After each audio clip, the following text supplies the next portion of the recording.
The chain bit into Sabra's flesh as she watched the man walk away with her screaming kittens, her own cries of rage and desperation echoing off the stone walls that had become her prison. Blood seeped into her golden fur as she strained against her restraint, her amber eyes burning with a mother's fury and an unbreakable determination to reclaim what had been stolen from her. Before we continue, don't forget to subscribe to the channel, like the video, and comment where in the world you're watching from. Let's go. The ancient stone courtyard baked under the merciless Mediterranean sun, its weathered tiles absorbing heat like a furnace. Amidst the climbing bougainvillea and terracotta pots stood Sabra, a magnificent bobcat female, her tawny coat gleaming despite weeks of captivity. A heavy iron chain cut into her neck, anchoring her to the stone wall of the villa. Her amber eyes, once filled with the wild freedom of the mountains, now burned with desperate fury as she watched the unthinkable unfold before her. 20 feet away, a man in dark clothing walked casually across the courtyard, swinging something in his right hand that made Sabra's heart shatter. A carrier containing her 2 kittens, barely 8 weeks old, mewling in confusion and fear. Their tiny spotted bodies tumbled against each other as they were transported away from their mother, their cries piercing the afternoon stillness. Sabra let out another ear-splitting scream, a sound so primal and filled with anguish that birds scattered from nearby olive trees. She lunged forward, her powerful muscles straining against the chain until blood seeped into her fur. But the restraint held firm, another painful reminder of her helplessness in this human world that had ensnared her. "Shut up, you stupid animal," the man called over his shoulder, not even bothering to turn around. "These will fetch a good price from collectors. Consider yourself lucky we're keeping you alive for breeding." 3 weeks earlier, Sabra and her kittens had been living peacefully in the remote hills above Altea, Spain. The rocky terrain provided perfect hunting grounds and shelter for the small family. Sabra had chosen an abandoned shepherd's hut as her den, its crumbling walls offering protection from the elements and predators alike. There, she had taught her kittens, a male she thought of as Strong One and a female she knew as Swift Paws, the beginnings of hunting skills they would need to survive. It had been a cool spring morning when disaster struck. Sabra had left the kittens hidden in the den while she hunted, returning to find men's voices and strange scents. She approached cautiously, only to feel the bite of a tranquilizer dart in her flank. When she awoke, she found herself chained in this courtyard, her kittens confined to a small wire cage nearby. For weeks she had been forced to endure their captivity together. The kittens kept just far enough away that she couldn't reach them, but close enough to torment her with their proximity. The wealthy estate owner, Anton Markov, had boasted to visitors about his rare acquisition, a Spanish lynx family he called them, though Sabra was in fact a bobcat, not the critically endangered Iberian lynx that would have drawn even more attention from authorities. Today marked a cruel new chapter. Sabra had overheard the discussions. The kittens were being sold to separate buyers, exotic pet collectors who cared nothing for the wild nature of these animals or the bond between mother and young. As the man disappeared through the arched wooden doorway with her kittens, Sabra collapsed in despair, her chest heaving with exhaustion.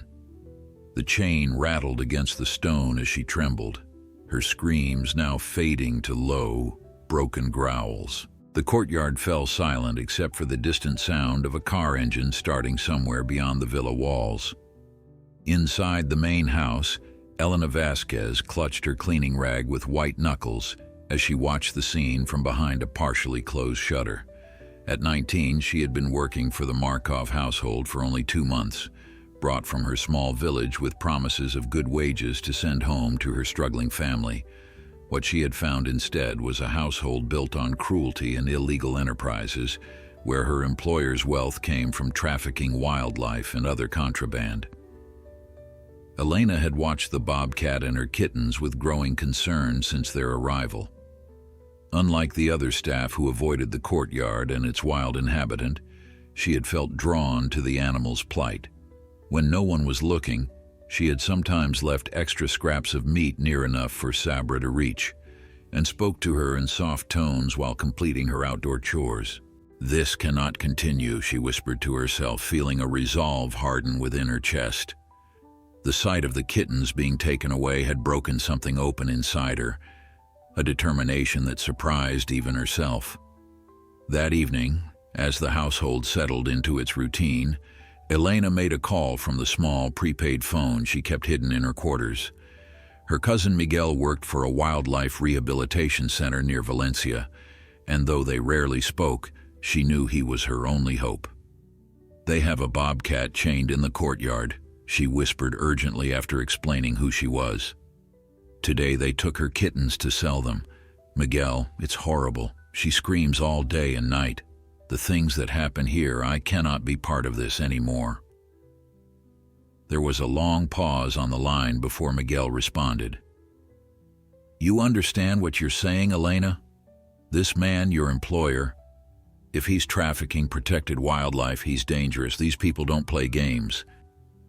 "I know," Elena replied, her voice steadier than she expected, "but I cannot watch this suffering and do nothing.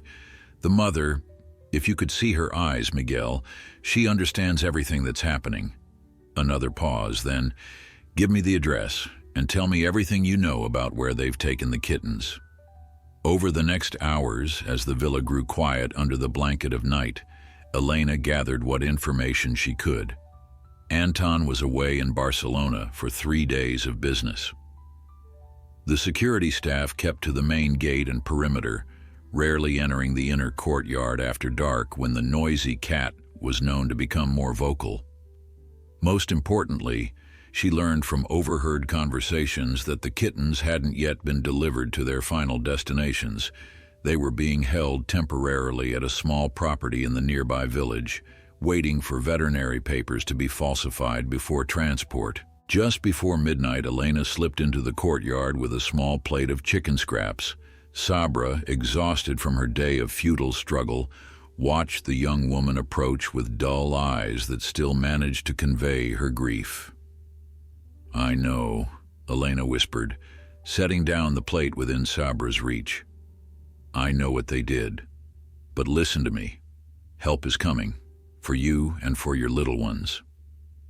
The bobcat's ears twitched slightly, perhaps responding to the gentle tone rather than the words themselves. As Elena retreated back toward the house, she glanced over her shoulder one last time. In the moonlight, Sabra had risen to her feet, her eyes fixed on Elena with an intensity that sent shivers down the young woman's spine. Something had changed. Where despair had reigned hours before, there now burned a flicker of something else, a dangerous, desperate hope. Dawn broke over the villa with streaks of crimson and gold, but for Sabra, the new day brought no comfort. She had spent the night pacing the limited radius her chain allowed, her throat raw from screaming until she could produce only hoarse, broken sounds. Without her kittens nearby, sleep had become impossible. Every instinct in her wild body demanded she find them, protect them. The chain's constant weight reminded her of her failure as a mother. As the household began to stir, Sabra watched with newfound attention. Something had shifted after the young human female's visit the previous night. Though Sabra couldn't comprehend human language, she had survived in the wild long enough to recognize intent, and the girl's eyes had carried a different message than the cruel indifference she'd seen in the others. 20 kilometers away, in a modest office cluttered with wildlife rehabilitation equipment, Miguel Vasquez sat across from his superior, Director Lucia Ortega of the Valencia Wildlife Recovery Center. "You understand what you're asking?" Lucia's stern expression matched her reputation as a formidable advocate for Spanish wildlife. At 52, she had spent 3 decades fighting against poachers and traffickers. "This Anton Markov has powerful connections. The last time we attempted to investigate him, our funding was mysteriously threatened." Miguel leaned forward, his usually calm demeanor replaced by urgency. My cousin wouldn't have reached out if it wasn't serious. She's risking her job, possibly more.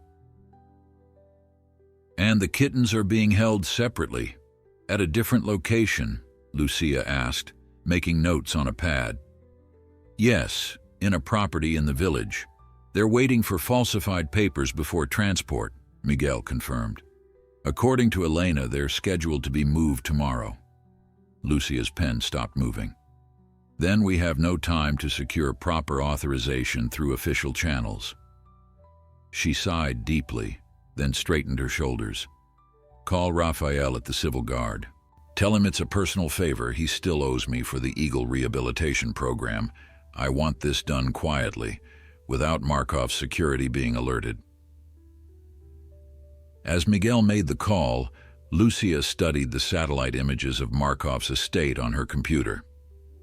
The sprawling property was nestled in the hills with a formidable security perimeter. We'll need to coordinate 2 separate operations, she murmured. One for the mother, one for the kittens. Back at the villa, Elena moved through her morning cleaning routine with deliberate slowness, keeping her eyes and ears open. The security staff seemed relaxed in Markov's absence. 2 men at the main gate, another occasionally patrolling the grounds, but mainly staying in the security office watching football on a small television. When she brought coffee to the security office, she carefully noted the keys hanging on a board behind the desk. One set was labeled Courtyard Storage. She knew those would access the shed containing tools and, most importantly, the heavy bolt cutters used for garden maintenance. By mid-morning, the temperature had climbed into the punishing range. Sabra lay panting in the meager shade offered by one of the courtyard's olive trees, conserving her energy. The chain's weight seemed to double in the heat, and flies buzzed around the raw wound on her neck. Her thoughts, if the complex instincts and memories of a wild animal could be called thoughts, repeatedly returned to her kittens. Their scent, their small bodies pressed against hers, their playful growls as they practiced the hunting skills she had begun to teach them. A sudden movement caught her attention. The young woman had appeared again, this time carrying a bucket and mop. Her movements seemed oddly purposeful as she cleaned the courtyard tiles, gradually working her way closer to where Sabra was chained. When she was within a few feet, Elena spoke softly without looking directly at the bobcat. Tonight. They will come for you tonight. She dipped her mop in the bucket, continuing the pretense of cleaning. Your little ones too. Stay strong. Sabra's ears pivoted forward, capturing the gentle tone, if not the meaning. Something about this human's presence had become different from the others. There was no fear scent, no cruelty in her movements. The bobcat watched intently as Elena finished her cleaning and disappeared back into the main house. As evening approached, the atmosphere in the villa changed subtly. 2 of the security guards left at the end of their shift, replaced by a single night watchman who immediately settled into the security office with his dinner. Elena completed her evening duties with practiced efficiency, her heart racing despite her outward calm. At 8 o'clock, she received a text message from Miguel.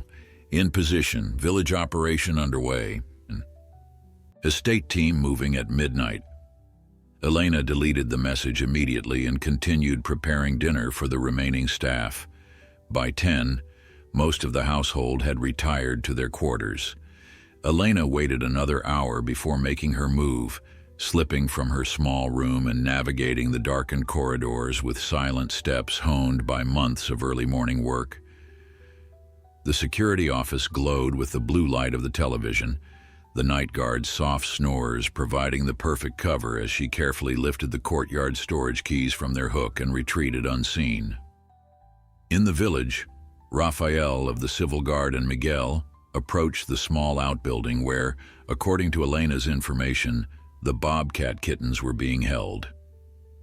The property belonged to one of Markov's associates, a local man known for various smuggling operations, but never successfully prosecuted. 2 other Civil Guard officers maintained positions at the street corners, ensuring no unexpected interruptions. Remember, these are wild animals, not pets, Miguel whispered as Raphael prepared to pick the lock. They'll be frightened and may try to bite or scratch. Raphael nodded grimly. Not their fault they got caught up in human greed. Let's get them out. The lock yielded easily to his experienced hands. Inside, the small storage room was stacked with various crates and boxes, most likely containing other contraband. A soft mewling led them to a reinforced pet carrier on a table, inside which two small spotted forms huddled together, their eyes reflecting the beam of Miguel's flashlight. "Hello, little ones," Miguel murmured, assessing their condition quickly. "Dehydrated, stressed, but no obvious injuries. Let's move."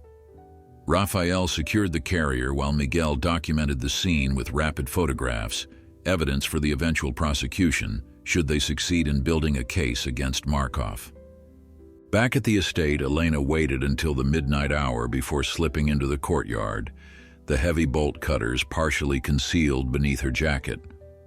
The night had turned cool, the stars brilliantly clear above the mountains. Sabra was alert instantly, her keen night vision tracking Elena's approach. "It's time," Elena whispered, showing the bolt cutters briefly before moving to the anchor point of the chain at the wall. Sabra rose to her feet, her muscles tense but her behavior unexpectedly calm, as if she somehow understood that this human represented her only chance at freedom and at finding her kittens. The bolt cutters were barely adequate for the heavy chain, requiring all of Elena's strength to position them correctly. The first attempt failed, the metal barely denting. Elena repositioned, bracing one handle against the ground and putting her full weight on the other. This time, the chain gave way with a dull snap that seemed to echo in the quiet courtyard. Sabra felt the sudden release of tension and took a tentative step away from the wall, the remainder of the chain still hanging from her neck, but no longer anchoring her in place. Freedom, partial freedom, after weeks of captivity. Yet she hesitated, her wild instincts at war with her desperate need to find her young. The chain's severed end clattered against the stone tiles, the sound unnaturally loud in the midnight stillness. Elena froze, her eyes darting toward the main house, listening for any sign that the noise had alerted the night guard. The seconds stretched into a painful eternity before she was certain they remained undetected.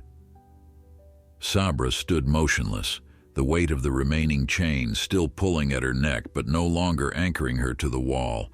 Freedom beckoned, yet something kept her hesitant, the memory of tranquilizer darts, of human hands, of cruel voices, and deeper still, the primal need to find her kittens. "Come," Elena whispered, backing slowly toward the small service gate at the far end of the courtyard. "You must follow now." As if understanding, Sabra took her first tentative steps of freedom, the chain dragging behind her with a soft, scraping sound.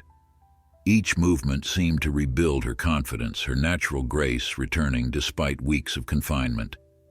Her amber eyes never left Elena as the young woman guided her toward the gate, already unlocked during Elena's earlier preparations. Beyond the courtyard lay a narrow service path that wound down the hillside, away from the main entrance with its security cameras and guards. If they could reach the olive grove at the property's edge, they might slip away unnoticed into the wilderness beyond. Meanwhile, in the village, Miguel and Raphael encountered their first complication.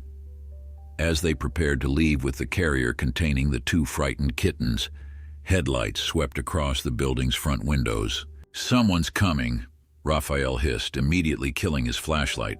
Miguel clutched the carrier to his chest, feeling the kittens' tiny bodies trembling inside. "Back door?" Raphael nodded, guiding them through the darkened storeroom toward a rear exit. Outside, they could hear car doors slamming, followed by voices. At least two men, their tone casual, but their arrival ominously timed. "Told him we should move them tonight, not wait for morning," one voice was saying. "Those papers aren't coming until Thursday anyway." Miguel and Raphael exchanged alarmed glances.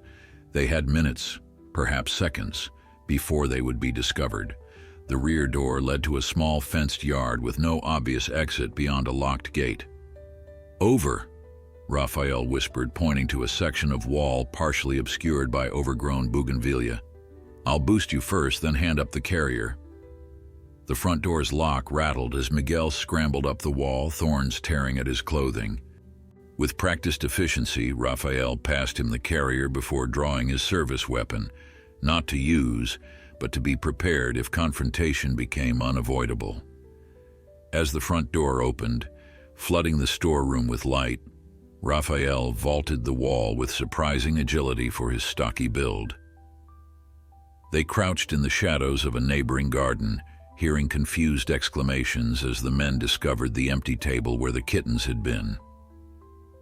"Move," Raphael urged, and they slipped away through connecting gardens until they reached the parallel street where their unmarked vehicle waited. Only when they were driving away, the carrier secured in Miguel's lap, did they exhale fully. Inside, the kittens had gone silent, their instinctive response to danger. "Call your cousin," Raphael said, navigating the village's narrow streets with careful speed.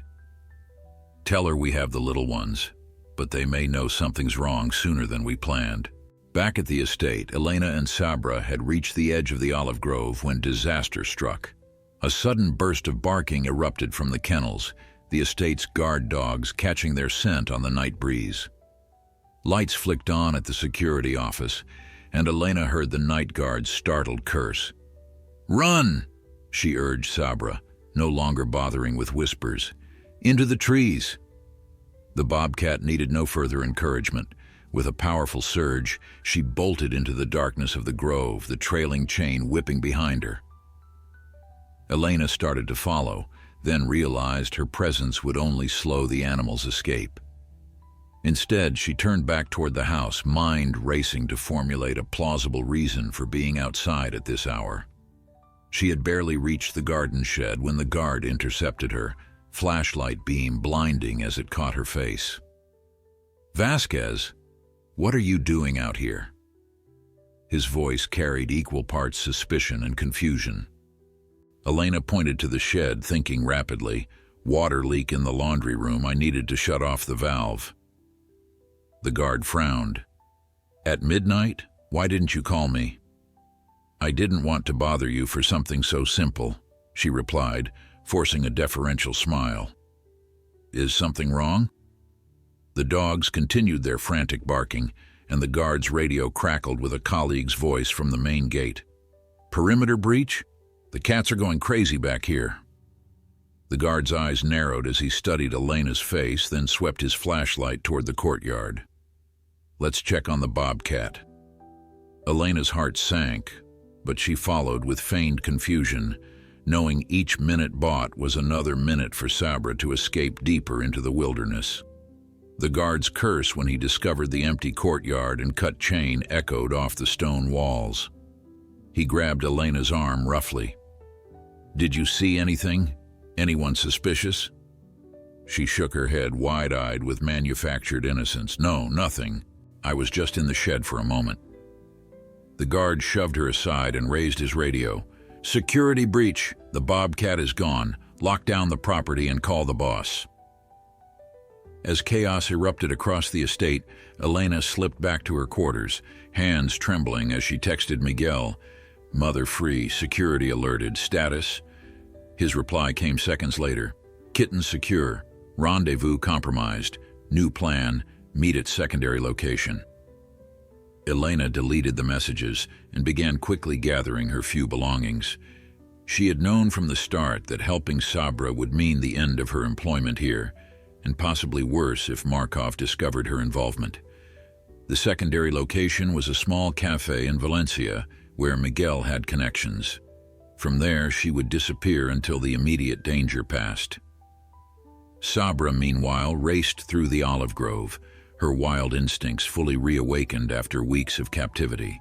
The chain still hanging from her neck slowed her progress, catching occasionally on undergrowth, but her powerful legs carried her swiftly away from the sounds of human pursuit.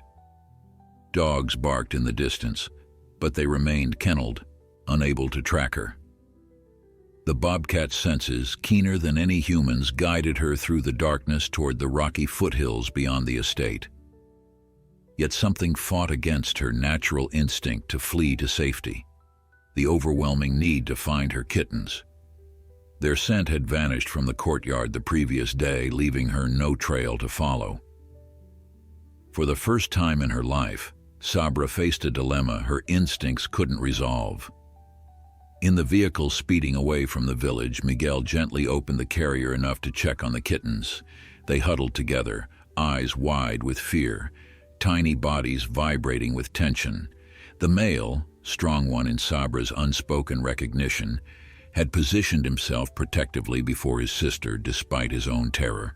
"They're in shock but physically unharmed," Miguel told Rafael. "We need to get them to the center quickly for proper assessment." Rafael nodded grimly, accelerating as they reached the main highway. "Your cousin, will she be safe?" "Elena knows the risks," Miguel replied, though worry creased his brow. "She's meeting us in Valencia. And the mother? Even if she escaped, she still has that chain. And she's been in captivity for weeks." Miguel carefully secured the carrier lid. "Lucia has a tracking team on standby. If the mother makes it to the wilderness, they'll attempt to locate and help her." He paused, stroking the carrier gently.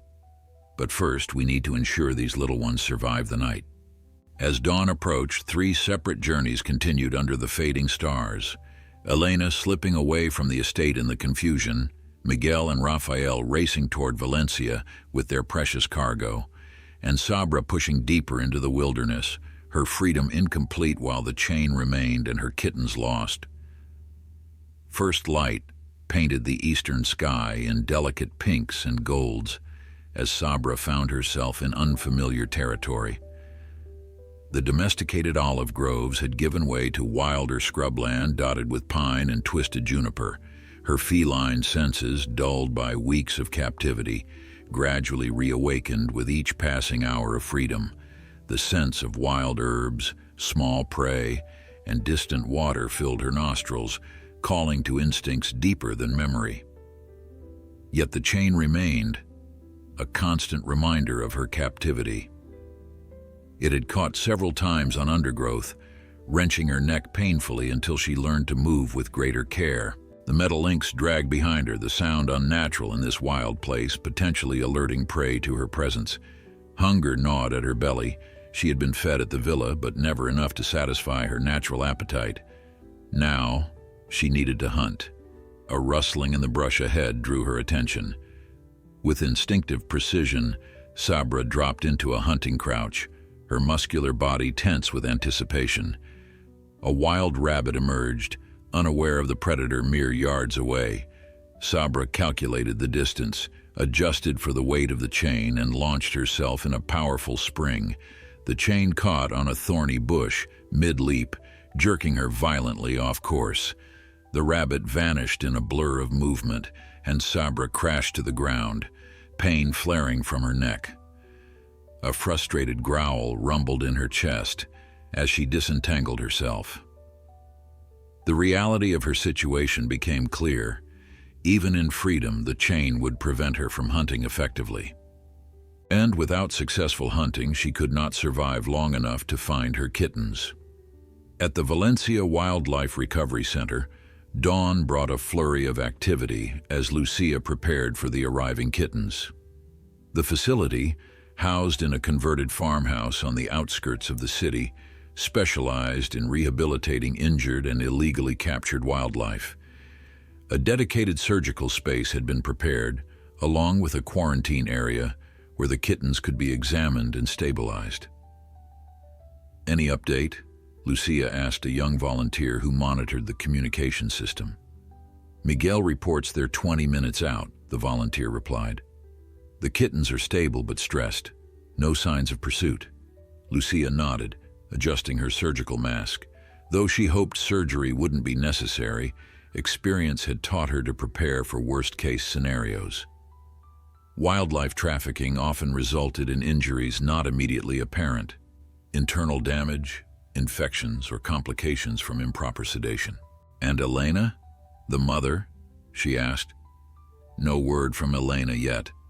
The tracking team is on standby for the mother, but they can't move in until daylight without risking detection by Markov's security. Lucia's expression darkened. "Tell them to be extremely cautious. If Markov realizes we're involved, he could make things very difficult, not just for us, but for every wildlife organization in the region." The volunteer hesitated. "Director, there's something else. The news about the kittens being taken from the village, it's already reaching certain channels. Someone called Garcia at the Environmental Ministry." "Dios mío," Lucia muttered. Garcia was notorious for his connections to wealthy hunters and collectors. If he was already informed, Markov would know within hours. "Tell Raphael to take extra precautions, and get me Carmen from legal. We need to prepare documentation for everything we do today." Elena, meanwhile, had slipped away from the estate in the confusion following Sabra's escape. With security focused on recovering the valuable Bobcat, she had managed to reach her small room, grab her pre-packed bag, and exit through the service entrance without challenge. The morning bus from the nearby village to Valencia would be her safest option, less conspicuous than hiring a taxi or attempting to hitchhike. As she waited at the deserted bus stop, dawn breaking over the hills, Elena scrolled through news alerts on her phone. Nothing yet about escaped wildlife or raids on private collections. But that wouldn't last. Markov's influence extended throughout the region, and once he realized the full extent of what had happened, his retribution would be swift and potentially dangerous. Her phone vibrated with a message from Miguel. "Kittens arriving at center soon. Mother still at large. Delete all messages after reading." Elena complied, then powered off her phone entirely. Better to remain untraceable until she reached the safety of the wildlife center. The approaching bus's headlights cut through the morning mist, and she shouldered her bag, rehearsing the cover story she had prepared for any curious driver or passengers. Just a domestic worker heading to the city for her day off. Nothing to remember, nothing to report. In the hills above the estate, Sabra had found temporary shelter beneath a rocky overhang. Exhaustion from her night of flight, combined with the ongoing struggle with the chain, had forced her to rest despite her hunger and the persistent worry for her kittens. Her wild instincts, normally so reliable, offered no clear direction. The scent trail to her young had vanished at the stone courtyard. As she dozed fitfully, ears still alert for danger, a new sound penetrated her consciousness, the mechanical rumble of an approaching vehicle. Sabra's eyes snapped open, her body tensing for flight. Through the screen of vegetation, she could see a dusty Land Rover moving slowly along a dirt track below her position.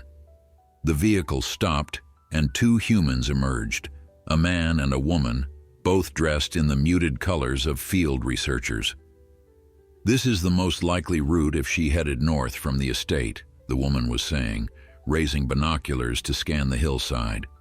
The tracking team reported signs of passage through the olive grove in this direction.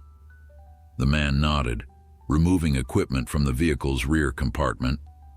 "If she still has the chain, she'll leave distinctive marks, and she won't be moving as quickly as a healthy bobcat normally would." Sabra remained motionless, her spotted coat blending perfectly with the dappled shadows. These humans were different from those at the villa. No shouting, no rough movements, but experience had taught her caution. As they began to move along the trail below her position, she noticed something strange. The woman carried what looked like a small cage, but instead of the harsh metal of her former prison, this one was crafted of softer material with openings for air and light. Most curious of all was the scent wafting from within, a familiar, beloved scent that made Sabra's heart race. The cage contained something that smelled of her kittens, perhaps bedding they had used or a toy they had played with. For the first time since her escape, Sabra felt the pull of something stronger than fear. At the wildlife center, Miguel and Raphael arrived with their precious cargo. The kittens had remained remarkably quiet during the journey, their wild instincts telling them to stay silent in the presence of potential predators. As Miguel carried the carrier into the examination room, Lucia was waiting with her team. "Let's see what we have," she said, her voice gentle as Miguel carefully opened the carrier. The kittens huddled at the back, their spotted coats vibrant despite their ordeal, their blue-green eyes wide with fear. The male positioned himself protectively before his sister, a tiny hiss escaping his throat. "Beautiful," Lucia murmured, "and remarkably healthy-looking considering." She prepared a mild sedative to allow for examination without causing additional stress. "Any complications during transport?" Raphael, standing guard at the door, shook his head. "Clean extraction, though we nearly ran into the buyers. No indication we were followed, but we took precautions." "And the mother?" Lucia asked as she gently administered the sedative with practiced hands. "Tracking team deployed at first light," Miguel replied, using scent markers from the kitten's bedding to help locate her. As the kitten succumbed to the gentle sedative, Lucia began her examination, her experienced hands checking for injuries, parasites, or signs of mistreatment. "Our priority is stabilizing these little ones," she said, "but we must remember a bobcat mother separated from her kittens is desperate and dangerous. For everyone's sake, we need to reunite this family as quickly as possible." Anton Markov's private jet touched down at the regional airport 3 hours earlier than expected. The call from his head of security had interrupted an important business dinner in Barcelona, but the news warranted his immediate return. His prized bobcat gone, her valuable kittens stolen from the village holding facility. As his chauffeur drove him toward the estate, Markov's face remained impassive, but the subtle tightening of his jaw betrayed his fury. "Tell me again," he instructed the security chief who sat beside him, "exactly what happened." "The chain was cut, sir. Professional job, bolt cutters most likely. And the village break-in shows someone knew exactly where the kittens were being held." Markov's slate-gray eyes narrowed. "Inside information, then. Who had access to both locations?" The security chief hesitated. "We're investigating all staff, sir. The cleaning girl, Elena Vasquez, is missing. She didn't report for morning duties." "Find her," Markov replied, his tone deceptively calm, "and contact our friends at the ministry. I want to know if any wildlife organizations have suddenly acquired bobcat kittens." At the Valencia Wildlife Recovery Center, the examination of the kittens was complete. Both had received a clean bill of health, remarkable considering their ordeal, and now rested in a secure isolation unit designed to minimize human contact. Through one-way glass, Lucia and Miguel observed the small siblings as they cautiously explored their temporary habitat. "They're resilient," Lucia noted, making final entries in her documentation. "No signs of malnutrition or injury. Whoever was keeping them at least knew the basics of bobcat care." Miguel nodded, his expression troubled.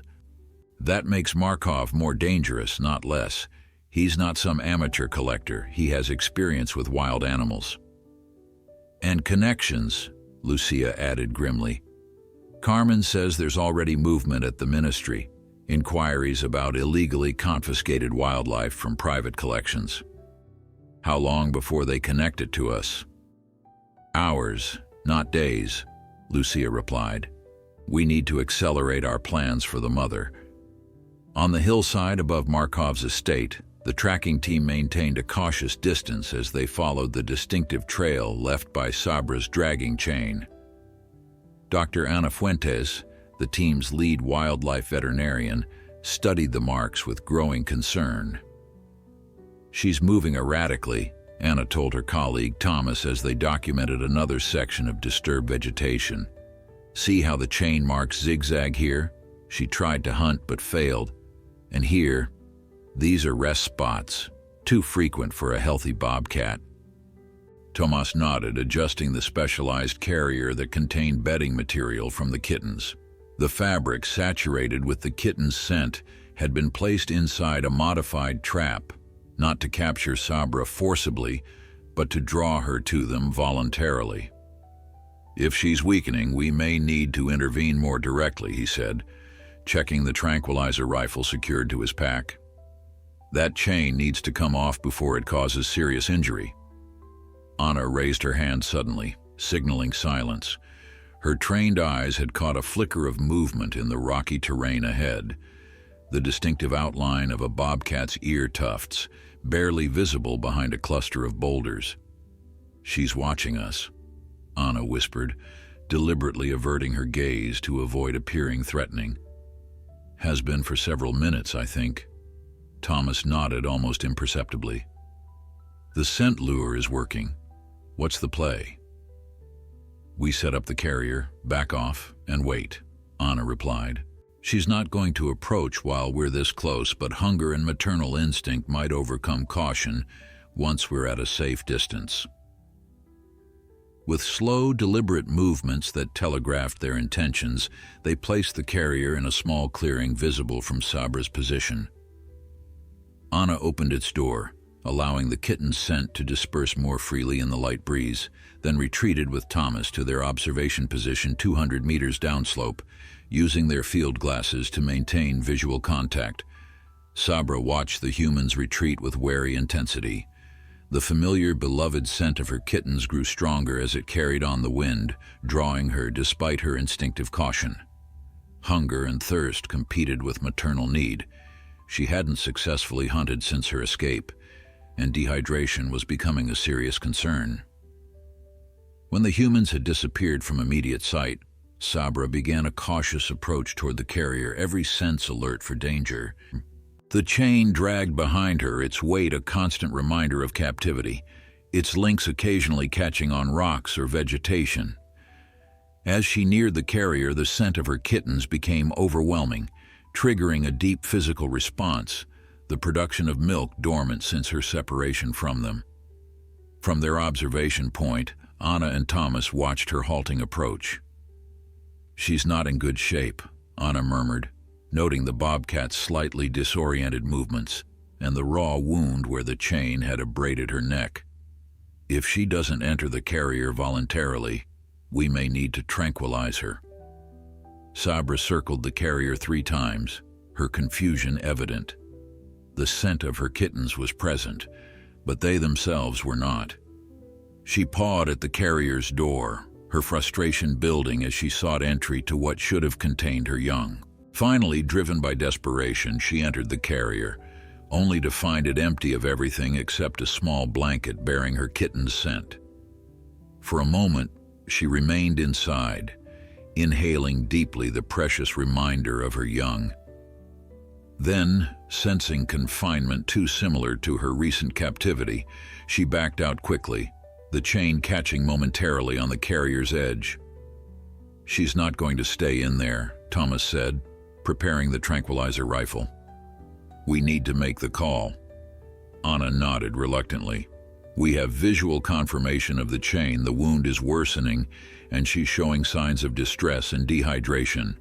We're authorized for intervention." As Thomas calibrated the appropriate dosage for Sabra's estimated weight, Anna contacted the center. "Lucia, we have the mother in sight. Condition moderate to poor. The chain is causing injury, and she's failed at hunting. Voluntary containment unsuccessful. Requesting permission for sedation and transport." Lucia's voice crackled through the radio. "Permission granted. Proceed with caution. The situation here is escalating. Markov has involved the ministry, and we're receiving official inquiries. Once you have the mother, divert to the secondary facility, not the main center." The secondary facility, a small, isolated property in the mountains used for cases requiring extreme discretion or quarantine. The change of plans confirmed what they already suspected. Their time was running out. Meanwhile, Elena had reached Valencia, navigating the busy central station with her head down, avoiding security cameras from habit. The morning news displayed on screens throughout the terminal made her heart sink. A brief item about a police investigation into theft of valuable exotic animals from a private collection. No specifics were mentioned, but the implication was clear. Markov was using his influence to frame the rescue as theft. Her phone buzzed with a message from an unknown number. "Change of plans, don't come to the center, meet at Café Ruiz instead." The message self-deleted after 30 seconds, Miguel's security protocol in action. The cafe was a small establishment in an older part of the city, its worn facade and hand-painted signs suggesting decades of quiet operation. Elena found Miguel waiting at a corner table, his expression grave. "It's bad, isn't it?" she asked without preamble. Miguel nodded slightly. "Markov is moving faster than we anticipated. The ministry has already been in contact with the center, demanding inspection for illegally acquired wildlife. They're sending officials this afternoon. The kittens, safe for now, being transferred to our secondary facility. But we need to move quickly, especially with your situation." Elena's mouth went dry. "He knows I was involved. Your name is being circulated to local police as a person of interest in connection with theft from your employer. Nothing official yet, but it's coming." Elena closed her eyes briefly, the reality of her situation sinking in. She had known there would be consequences, but the speed with which Markov had mobilized his resources was terrifying. "What do I do now?" she asked, her voice steady despite her fear. Miguel slid a small envelope across the table. "New identification, train ticket to Madrid, and contact details for our partner organization there. You need to disappear for a while, at least until we can document Markov's wildlife trafficking properly and turn the legal tables." Elena stared at the envelope, the full weight of her decision finally hitting her. "And Sabra, the BOBCAT mother? The tracking team found her. They're bringing her in now." Miguel checked his watch. "With luck, Mother and Kittens will be reunited by nightfall, though far from here for everyone's safety." The tranquilizer dart found its mark with surgical precision, striking Sabra's flank as she investigated the carrier once more.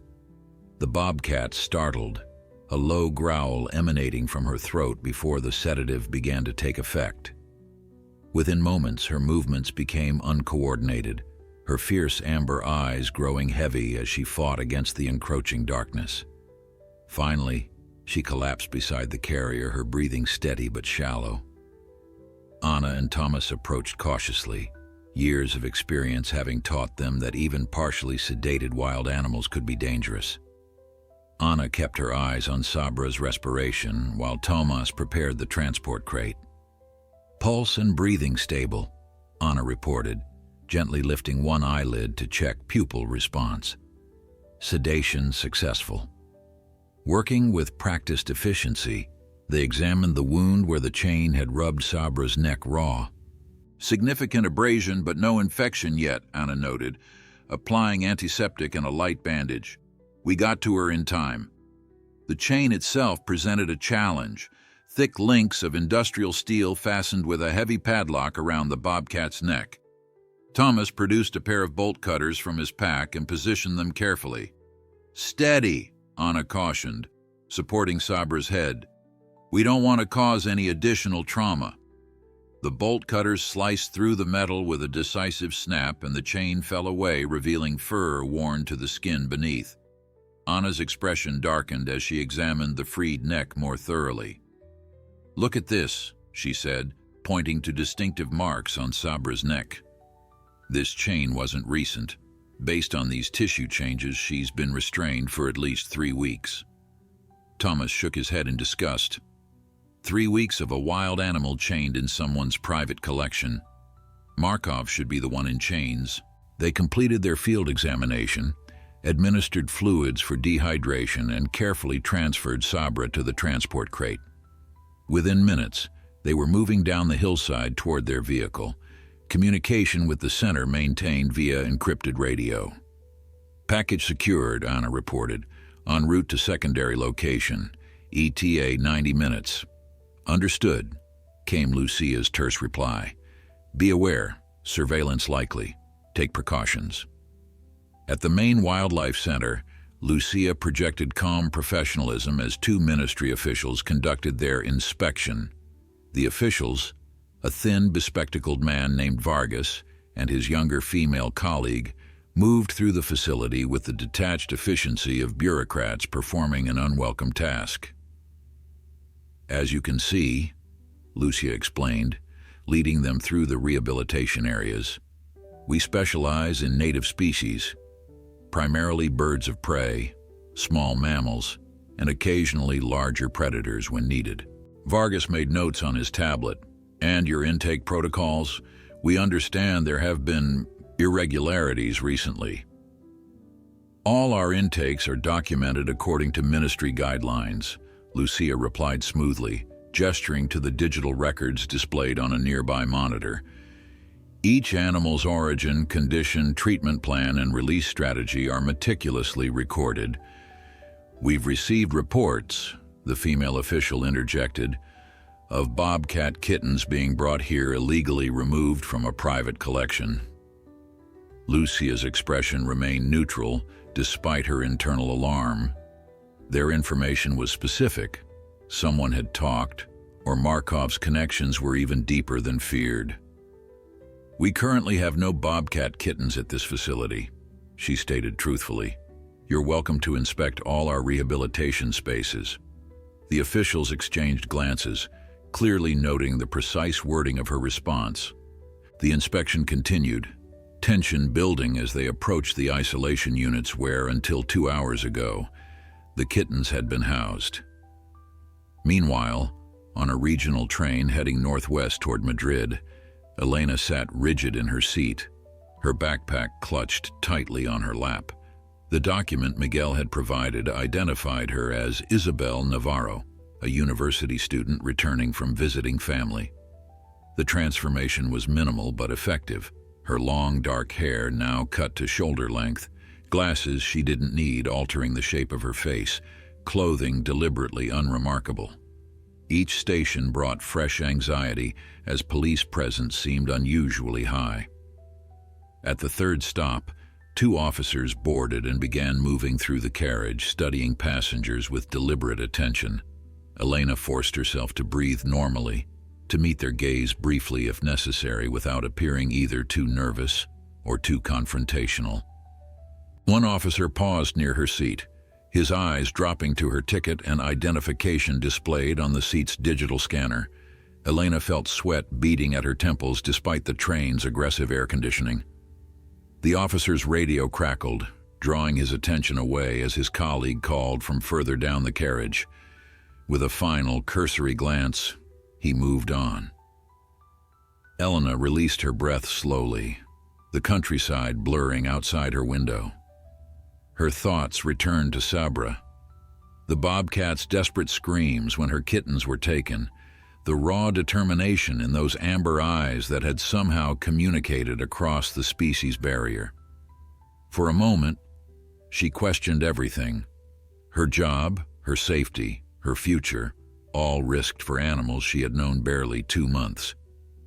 Yet the doubt passed quickly. Some violations of natural order simply demanded response, regardless of consequence. The memory of Sabra straining against her chain, blood seeping into golden fur, had awakened something in Elena that could not be quieted by appeals to practicality or self-preservation. As Madrid's distant skyline appeared on the horizon, Elena made a silent promise to the bobcat family whose fate had become entangled with her own. Their freedom would not be in vain. At the secondary facility, a converted stone farmhouse nestled in a remote valley 2 hours from Valencia, preparations for Sabra's arrival neared completion. Miguel supervised as the kittens were settled into a specialized enclosure designed to facilitate gradual reintroduction with their mother. The space featured separate compartments connected by a closable portal, allowing controlled interaction once Sabra had recovered from sedation. "How long before we can attempt reintroduction?" asked Carmen, the center's legal advisor who had accompanied the kitten's transfer. Depends on the mother's condition, Miguel replied, observing the kittens as they cautiously explored their new surroundings. Bobcats are resilient, but captivity affects their behavior. If she's been chained for weeks, as we suspect, she'll need time to stabilize. Carmen nodded, her expression troubled. Time is the one luxury we may not have. Markov's reach is impressive. He's already convinced the ministry that he's the victim of theft rather than the perpetrator of wildlife trafficking.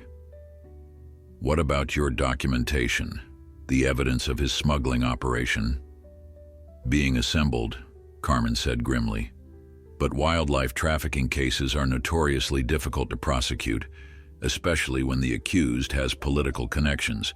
The bobcats are our strongest evidence. Their very existence in his possession violates multiple laws.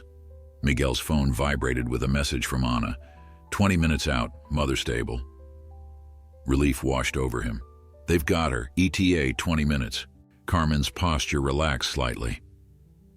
Once the family is reunited and documented by our veterinarians, we'll have stronger ground to stand on legally.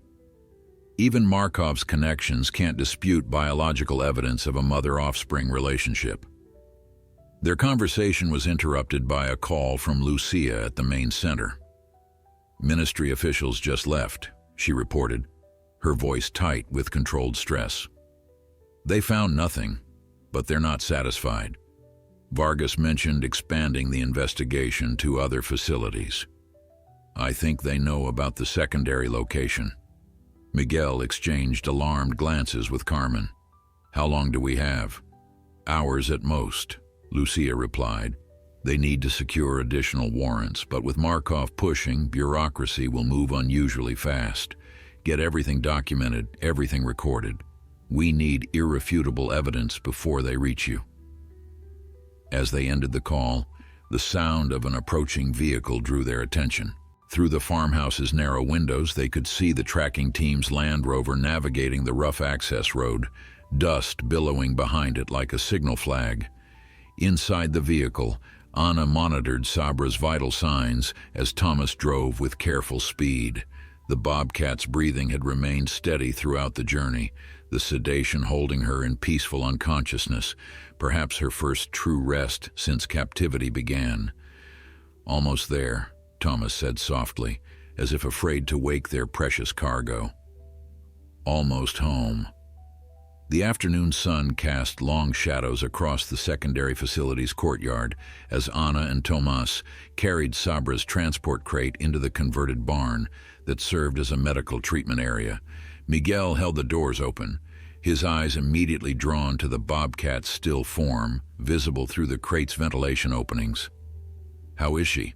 he asked as they placed the crate on the examination table. "Stable throughout transport," Ana replied, already pulling on surgical gloves. "The chain caused significant abrasion wounds, but we've cleaned and treated them in the field. No signs of infection yet, but she'll need antibiotics as a precaution." Dr. Rafael Soto, the facility's senior veterinarian, joined them, his experienced hands helping to carefully slide the sedated bobcat onto the treatment surface. With methodical precision, the team worked to complete a thorough examination, checking for additional injuries, drawing blood samples for analysis, administering fluids and antibiotics, and documenting every finding with photographs and detailed notes. "Considering what she's been through, she's in remarkable condition," Dr. Soto observed, gently palpating Sabra's abdomen. "Dehydrated and hungry, but no internal injuries that I can detect. The neck wounds will heal cleanly with proper treatment." "What about her milk production?" Miguel asked, thinking of the kittens waiting in the adjacent building. Dr. Soto nodded to Ana, who carefully examined Sabra's mammary glands. "Still active," Ana confirmed. "She hasn't dried up despite the separation. That's promising for reintroduction." The team worked swiftly, aware that each passing minute brought them closer to potential interference from the authorities. Every procedure was videotaped, every finding narrated clearly for the record. This wasn't just veterinary care. It was building a legal case against one of the most powerful men in the region. Microchip? Dr. Soto asked. Tomas ran a scanner over Sabra's body. Nothing.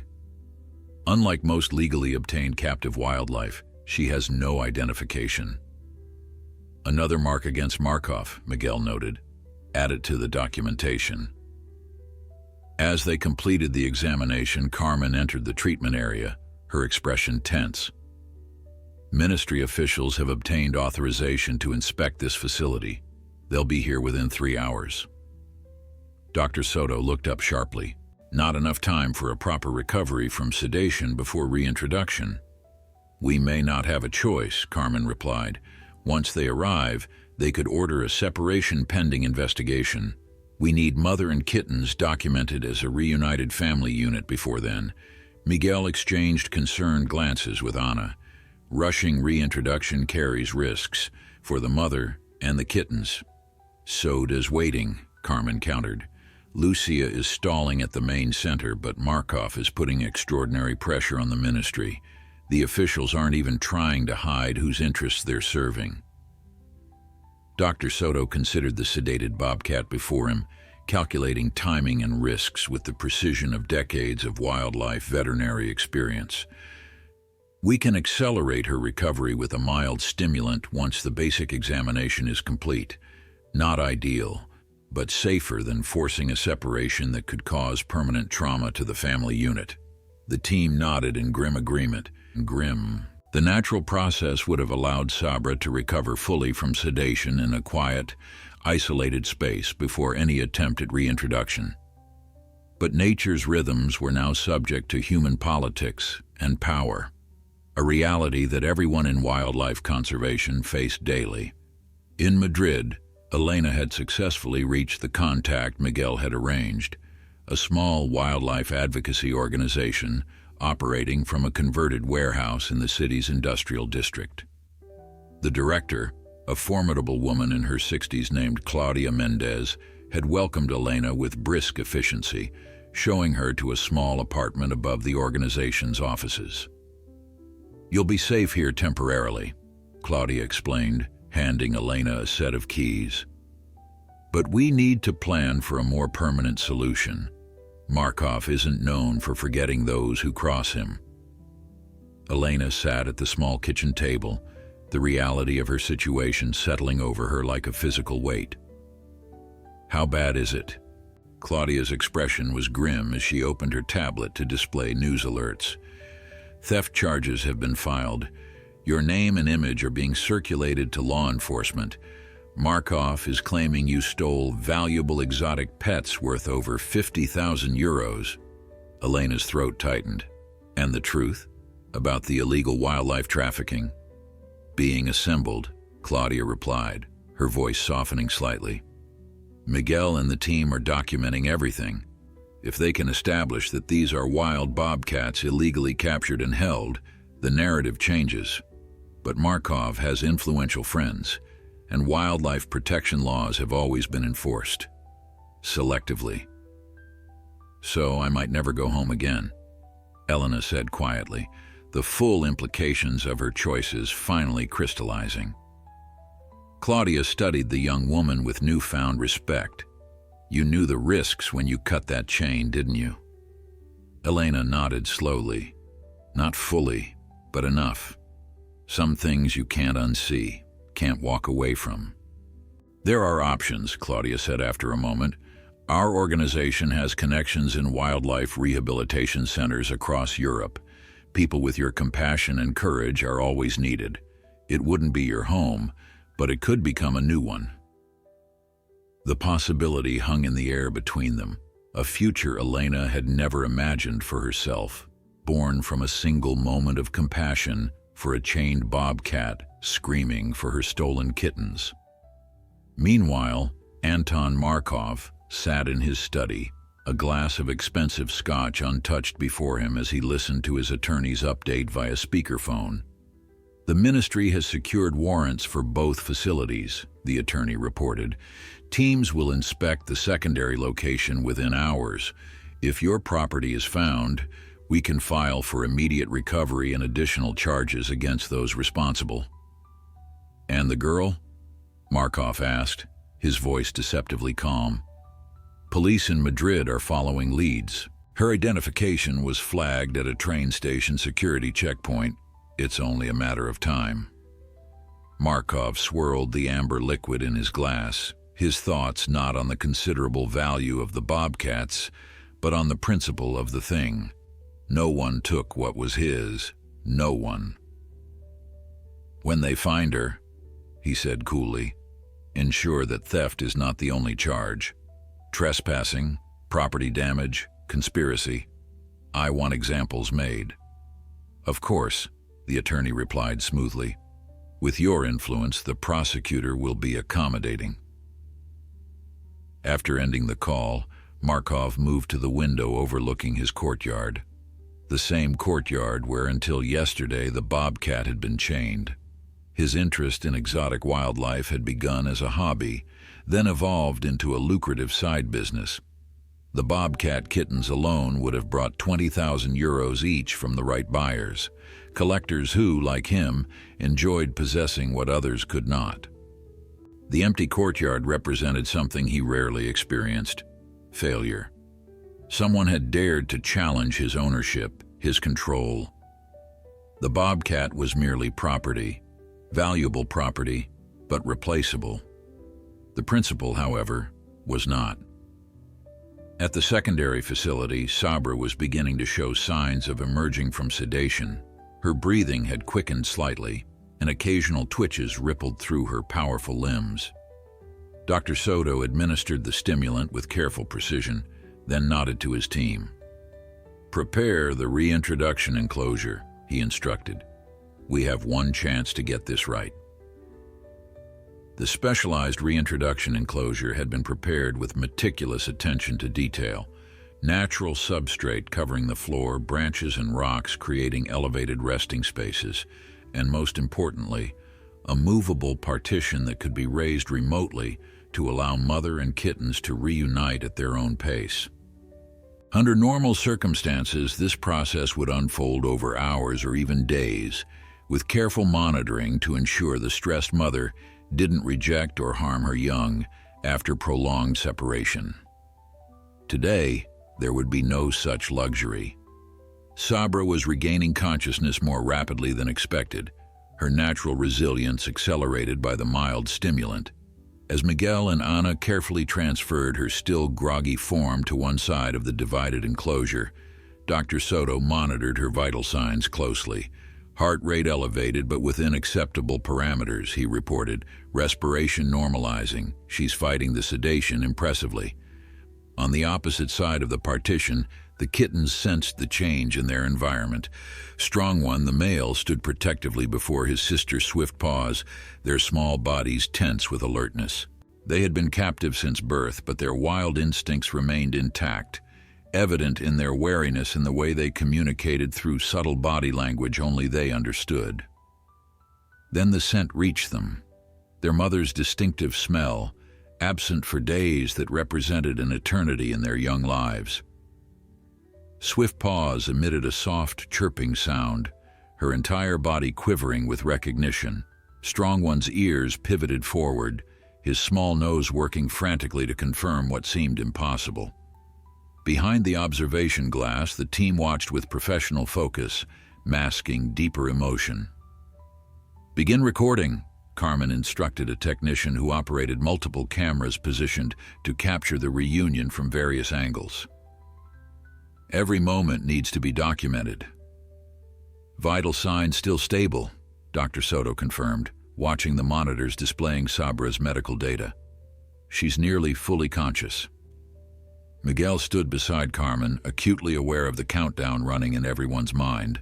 2 hours and 40 minutes until ministry officials would arrive, potentially separating this family again, this time with the force of law behind them. It's time, he said quietly. Dr. Soto nodded, and Ana initiated the mechanism that would slowly raise the partition separating mother from kittens. In Madrid, Elena sat before a computer in Claudia's office, her hands trembling slightly as she recorded her testimony. The video would serve as both legal protection and ammunition against Markov, her first-hand account of the conditions in which Sabra had been kept, the trafficking operation she had witnessed, and the systematic abuse of wildlife for profit. The BOBCAT mother was chained in the courtyard for at least 3 weeks that I observed, she stated, her voice growing steadier as she continued. The chain was heavy industrial grade, secured around her neck with a padlock. The area she could access was approximately 3 meters in diameter, with minimal shelter from the elements. Claudia watched from nearby, occasionally prompting with questions designed to elicit legally relevant details. Did you ever witness veterinary care being provided? Elena shook her head. Never. When she developed the wound on her neck from the chain, Markov instructed the groundskeeper to spray it with an antiseptic meant for horses. She screamed in pain when they did this, but no one came to check if it was healing properly. And the kittens, how were they housed? In a wire cage near enough that she could see them but couldn't reach them, Elena replied, the memory tightening her throat. Markov said it was motivation to keep her calm, that she would behave as long as her kittens were visible. The testimony continued, each detail another stone in the legal foundation being built against the trafficker. When they finished, Claudia saved the recording to a secure server, then turned to Elena with newfound respect. This will help tremendously, she said. Combined with the veterinary documentation from the Wildlife Center, we're building a strong case. Will it be enough? Elena asked, the weariness of her journey finally catching up with her. Claudia's expression turned pragmatic. Against someone like Markov? It's never enough. But it might be sufficient to turn the tide of public opinion, which sometimes matters more than law in these cases. Elena nodded, understanding the reality behind the words. Justice was rarely clean or complete, especially when wealth and influence entered the equation. Her phone vibrated with an encrypted message from Miguel. Mother awake. Reunion in progress. Something lightened in Elena's chest at the news. Whatever happened to her now, Sabra and her kittens had a chance. At the secondary facility, Sabra had risen unsteadily to her feet as the partition began to lift. Her amber eyes, still slightly unfocused from sedation, fixed on the movement with predatory intensity. A low growl rumbled in her chest, defensive, uncertain in these strange surroundings with the lingering scent of humans everywhere. Then she caught it, the unmistakable scent of her kittens, no longer just a memory or trace on fabric, but immediate and real. Her growl cut off abruptly, replaced by a different vocalization, a soft, chirping call that BOBCAT mothers use to summon their young. On the other side, the kittens froze at the sound. Swift Paws responded first, her small body quivering as she emitted an answering chirp. Strong One remained protective, positioning himself slightly ahead of his sister, but his rigid posture betrayed his recognition. The partition continued its slow ascent, and Sabra took a cautious step forward, then another, her movements growing more coordinated as the sedation faded and maternal instinct took over. The kittens remained in place, a complex mix of caution and desperate hope visible in their posture. When the opening was finally large enough, Sabra moved through with fluid grace that belied her recent ordeal. She approached her kittens slowly, her nose extended, reconfirming through scent what her eyes and ears told her. These were her young, alive, and unharmed. The reunion that followed transcended scientific observation, touching something primal in even the most objective observers. Sabra circled her kittens, sniffing them thoroughly while they responded with increasingly confident chirps and body language. Then Strong One took the final step, pressing his small body against his mother's foreleg. Swift Paws followed immediately, and within moments the family was engaged in mutual grooming, Sabra's rough tongue bathing her kittens as they nuzzled against her, reclaiming the bond that human cruelty had temporarily severed. Behind the glass, Dr. Soto checked his watch. 2 hours and 20 minutes until the ministry arrives. Is it enough? Anna asked quietly. Will this documentation satisfy them? It has to, Miguel replied, his eyes fixed on the family now curled together on an elevated platform, Sabra's body protectively curved around her kittens. Nature has done its part. Now we fight with law and evidence. The cameras continued their silent documentation, capturing what everyone hoped would become evidence of successful rehabilitation rather than a brief reunion before another forced separation. Meanwhile, on the winding road leading to the facility, a convoy of 3 official vehicles had departed from the regional ministry office. At their head, driving his personal luxury SUV rather than riding with the officials, was Anton Markov, his influence sufficient to secure him observer status in the coming inspection. Carmen worked with focused intensity, assembling documents into a comprehensive legal briefing as the minutes ticked away. Around her, the team moved with the controlled urgency of professionals accustomed to crisis. Miguel transferred the video documentation to secure servers, while simultaneously preparing physical copies, evidence that couldn't be deleted with a keystroke. How solid is our position legally? Anna asked, joining Carmen at the conference table covered with papers and tablets. Carmen's expression remained carefully neutral. Wildlife trafficking laws favor us, but enforcement is complicated by private property claims. Markov will argue these are captive-bred animals legally purchased. And our counter? DNA testing proves wild origin, absence of legal documentation including CITES permits, and most importantly, Carmen gestured toward the monitor displaying the reunited BOBCAT family. Clear evidence of a family unit exhibiting natural behaviors impossible to fake.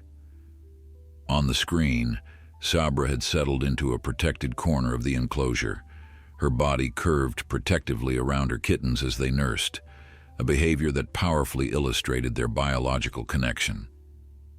The mother bobcat's ears remained alert, rotating to track every sound in their environment while occasionally grooming her young with methodical strokes of her tongue. 2 hours remaining, Miguel announced, checking his watch. We need international backup. Carmen nodded, already dialing. I'm contacting the European Wildlife Federation. Their legal team can file emergency intervention papers. Dr. Soto entered the room, his expression grim. Blood work confirms what we suspected. Sabra shows elevated stress hormones consistent with prolonged captivity and maternal separation anxiety. The kittens show markers of inadequate nutrition despite their outward appearance. Add it to the evidence file, Carmen instructed. We need everything documented before they arrive. In the luxury SUV leading the convoy of ministry vehicles, Anton Markov received a call from his attorney. He listened silently, his expression darkening. They're building a trafficking case, and he finally responded, his voice dangerously calm. Based on what evidence? The housekeeper gave testimony, his attorney explained, and they're documenting the animals extensively, including evidence of mistreatment and illegal capture. Markov's knuckles whitened as he gripped the steering wheel. These are legally acquired exotic pets. I have paperwork. Paperwork that wouldn't withstand serious scrutiny, the attorney reminded him delicately. The registration dates were adjusted. Then unadjust them, Markov snapped. That's what I pay you for. A brief silence followed. There's another concern. They've involved the European Wildlife Federation. This is escalating beyond regional jurisdiction. Markov processed this information, calculating rapidly. His influence with local officials was substantial, but international wildlife protection organizations operated beyond his reach. The situation required a change in strategy. How far are we from the facility? He asked the driver. 40 minutes, sir. Markov nodded, then addressed his attorney again. New approach. We claim ignorance. I purchased these animals believing them to be legal captive-bred specimens. I'm shocked and disturbed to learn they might be illegally obtained wildlife." "A victim stance?" The attorney sounded skeptical. "A concerned citizen stance," Markov corrected. "One who now wishes to donate generously to wildlife conservation efforts, specifically funding the proper rehabilitation of these animals I unwittingly acquired through deception." Understanding dawned in the attorney's voice. A PR maneuver turned potential scandal into positive publicity. "Exactly. Draft a press release immediately and contact the ministry officials. Tell them I'm deeply concerned about potential wildlife trafficking and want to cooperate fully with their investigation." As he ended the call, Markov's expression hardened. The Bobcats were ultimately replaceable. His reputation and freedom from prosecution were not. If sacrificing claim to the animals protected his broader trafficking operation, it was a worthwhile trade. In Madrid, Elena's testimony had been securely transmitted to multiple conservation organizations and law enforcement agencies. Claudia received confirmation of receipt from Interpol's Wildlife Trafficking Division, a small victory but significant. "Your statement is now part of an existing investigation into Markov's activities," Claudia explained, relief evident in her voice. "This isn't just about the Bobcats anymore. You've provided a missing link in a larger case." Elena's eyes widened. There was already an investigation? "For months, but they lacked insider testimony. Your evidence connects previously isolated incidents into a pattern." A notification appeared on Claudia's tablet, a message from Miguel. She read it quickly, then looked up at Elena.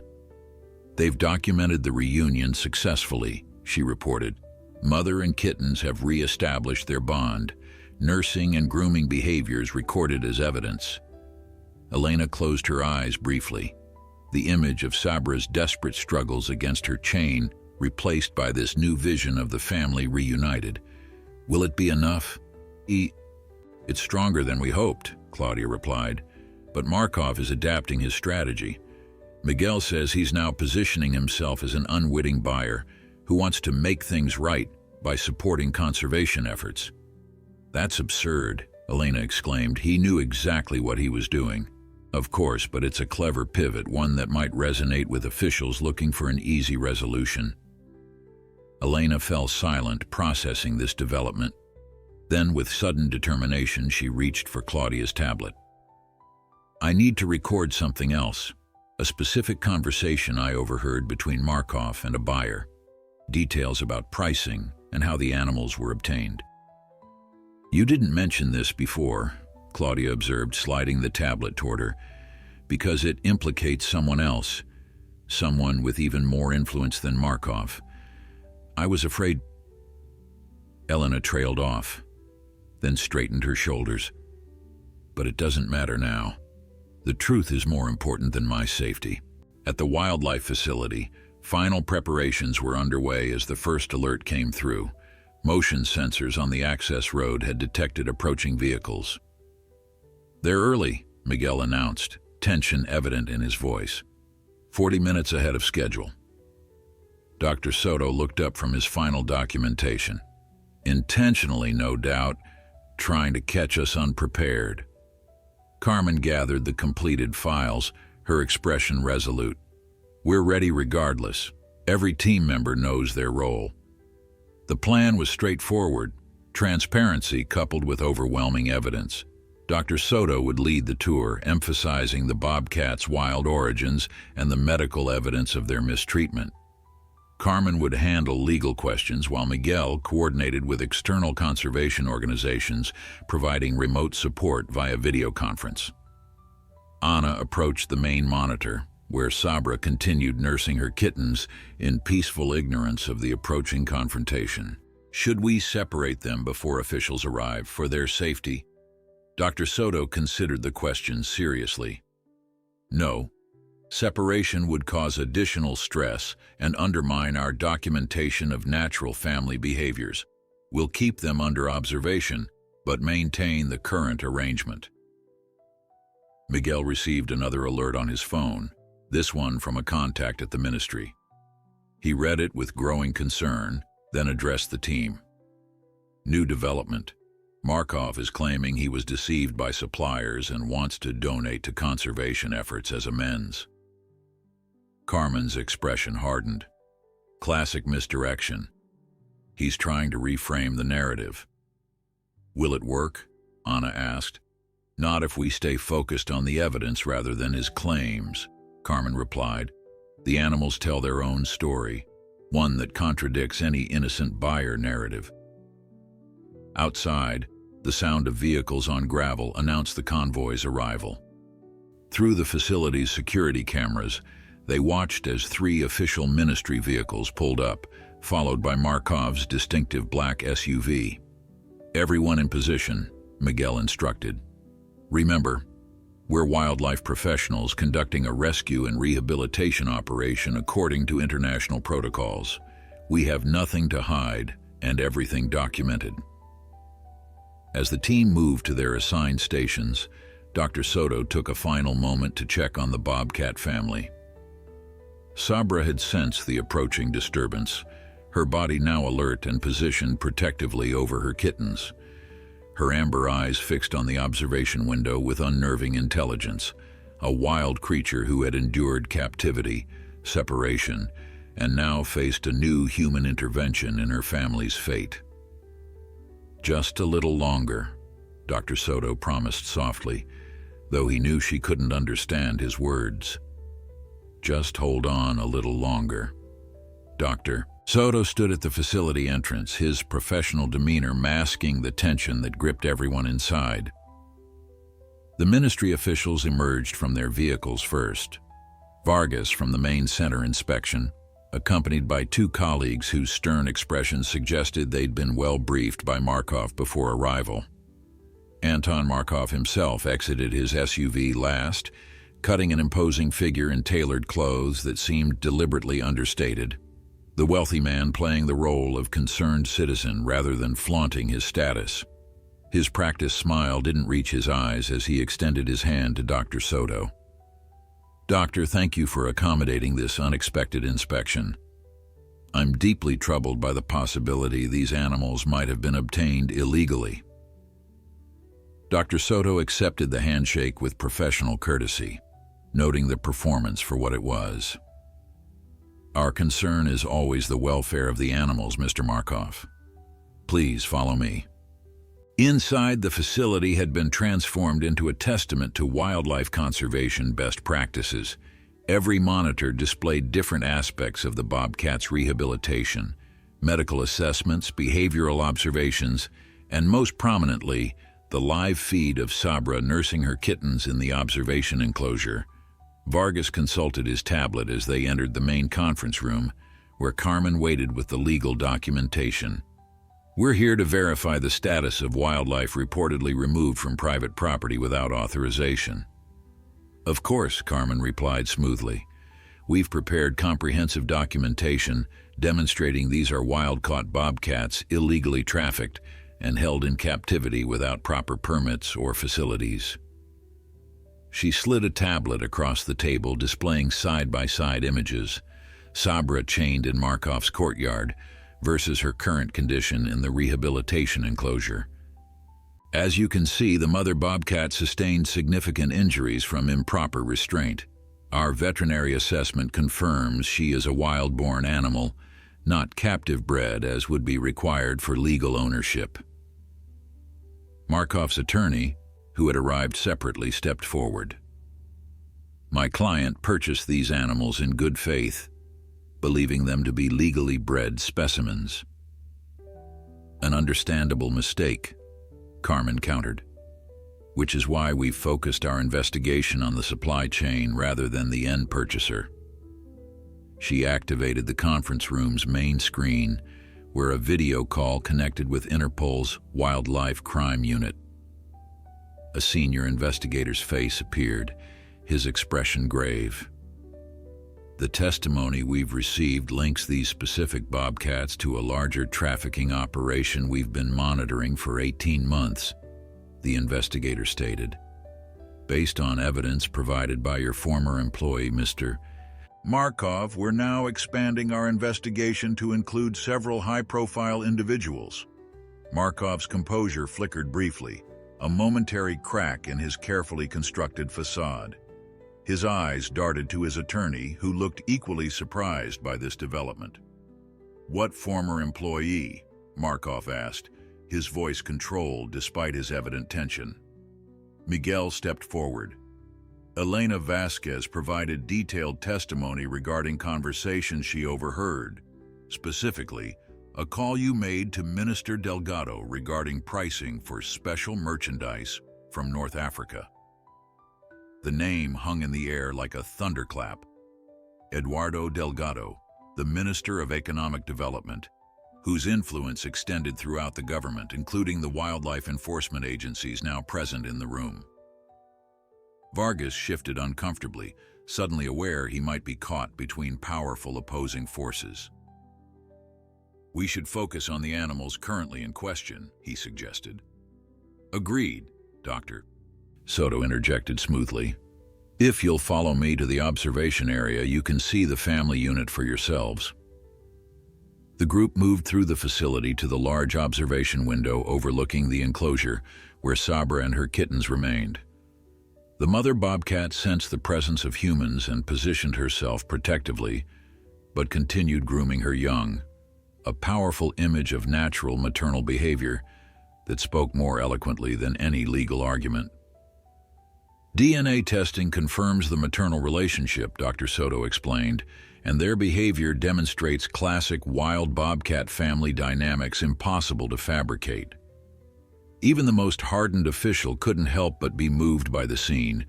A mother who had endured chains and separation now reunited with her young, her wild dignity intact despite human interference. Markov studied the bobcats with calculating eyes, then made his decision.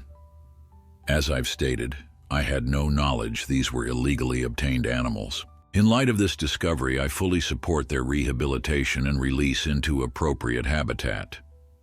His attorney nodded approvingly at this performance, but the Interpol investigator on the screen was unmoved.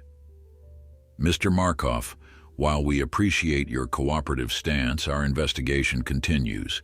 The evidence suggests a pattern of trafficking activities that extends beyond these particular animals." Carmen stepped forward with the final piece of documentation: Elena's recorded testimony about the specific conversation implicating Minister Delgado, along with financial records showing transfers between shell companies linked to Markov's estate.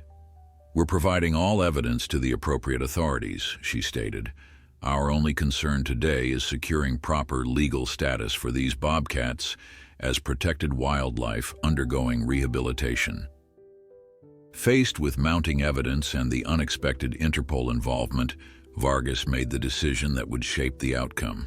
Based on the documentation provided, these animals appear to be wild-caught specimens illegally held in captivity. They will remain under the center's care, pending final determination. 3 months later, Elena stood on the observation platform of a remote wildlife sanctuary in the Sierra Nevada mountains, the summer breeze carrying the scent of pine and wild herbs. Beside her, Miguel adjusted the tracking equipment that would monitor Sabra and her kittens after their release. "Are you nervous?" he asked, noting her tense posture. Elena shook her head. "Not nervous, just hoping we did the right thing." The legal battle had been complex but ultimately successful. The bobcat family had been designated as rehabilitated wildlife, protected under international conservation laws. More surprisingly, Elena had received whistleblower protection after her testimony led to formal investigations into both Markov and Minister Delgado. "You can still change your mind about witness protection," Miguel reminded her. "Markov's trafficking charges don't mean he's without resources or influence." Elena's gaze remained fixed on the transport crates positioned at the edge of the wilderness area, 3 crates containing the bobcat family, ready for their final journey to freedom. "Some risks are worth taking," she replied simply. Dr. Soto approached, nodding that everything was ready. With practiced movements, the team positioned themselves at the prescribed distance as the remote release mechanisms were activated. The crate doors opened simultaneously. For several long moments, nothing happened. Then Sabra emerged first, her powerful body no longer bearing any trace of the chain that had once bound her. She paused, scenting the air, her keen senses cataloging the wild territory before her. The kittens followed, now significantly larger after months of proper care, their movements coordinated and confident. And Strong One took position beside his mother while Swift Paws investigated a nearby bush with typical feline curiosity. Sabra turned once, her amber eyes seeming to find Elena among the humans watching from a distance. For a brief moment, something passed between woman and wildcat, a recognition, perhaps, of the strange journey that had brought them both to this moment of freedom. Then, with fluid grace, Sabra led her kittens up the rocky slope and into the forest, their spotted coats disappearing among the dappled shadows until only the occasional movement of vegetation marked their passage. "They'll be monitored remotely," Dr. Soto assured Elena, "but otherwise left to live as nature intended." Elena nodded, a sense of completion washing over her. The bobcat mother's desperate screams had triggered a chain of events that transformed multiple lives. The cats returned to freedom, a trafficking network exposed, and her own path redirected toward wildlife conservation work. As they packed their equipment to leave the mountain, Elena took a final look at the wilderness that had claimed the bobcat family. Some chains, once broken, opened the way to something better than what had come before, a truth that applied to wildcats and humans alike.